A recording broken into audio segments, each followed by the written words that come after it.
This is our second video in the sequence of how to wire a day-night switch. So very simply, this would be a typical setup at your home or your office. You've got a switch and you've got a light source. You will have a neutral wire going to your light source, and you will have your live wire going to your light source. And when you switch the light on, it behaves exactly like that. It will come on.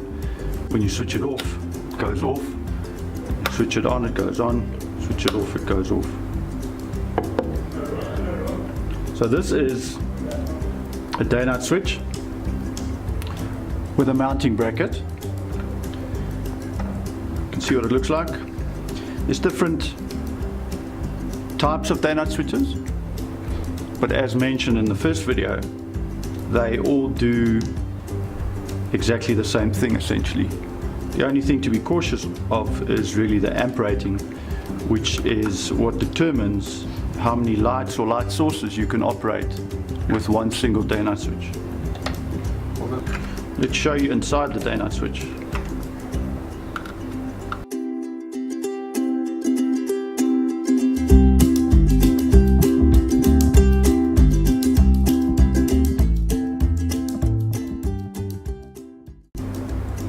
Here we can see the terminals, and this is where one must pay attention, because this is where one could easily get confused if you've never wired a day-night switch before. So your first terminal on the left hand side has a terminal marked Li. Your middle terminal has an N for neutral, and the third and last terminal has a Lo.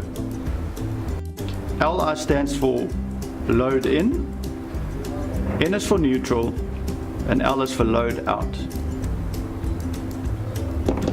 Where the confusion normally happens is in the traditional wiring. You have your three wires, alive, neutral, and earth. So we tend to get confused thinking that there's three terminals, one representing each wire. I'm going to show you how to wire this correctly. So make sure you have a nice small flat point electrical screwdriver, because these terminals are very small, and I've got my nice Steer multi-function screwdriver here. Okay, so back to the terminals. So Li live in is exactly that. It's a single wire into one terminal.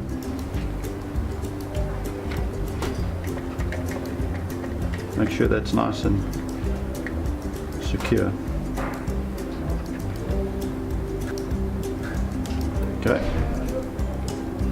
We're going to fit the load out wire to the last terminal. That's the terminal that is going straight to the light source. So this is what's important to note, is that the day-night switch actually serves as a switch.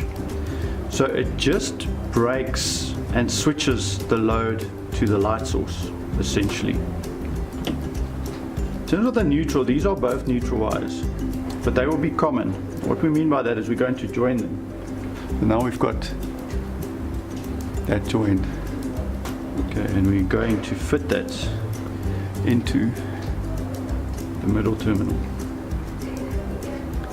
So that's your load in on this terminal, which comes from the light switch.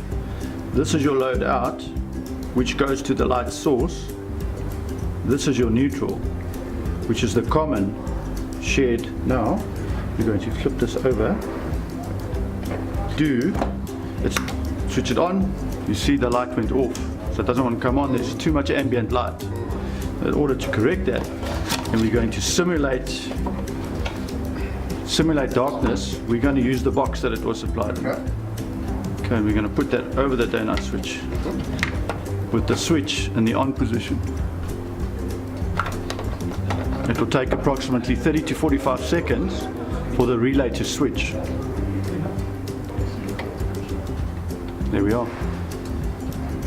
Okay, now just to finish off, to get a point across, is if I take the box off, back to daylight,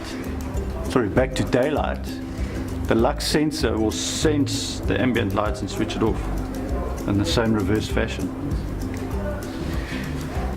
In this demonstration, there is no earth wire present. Where there is a green-yellow earth wire present from both the light source as well as the supply side, connect them to each other. Metal light fittings generally all have an earth wire. On the other hand, PVC light fittings generally don't have an earth wire.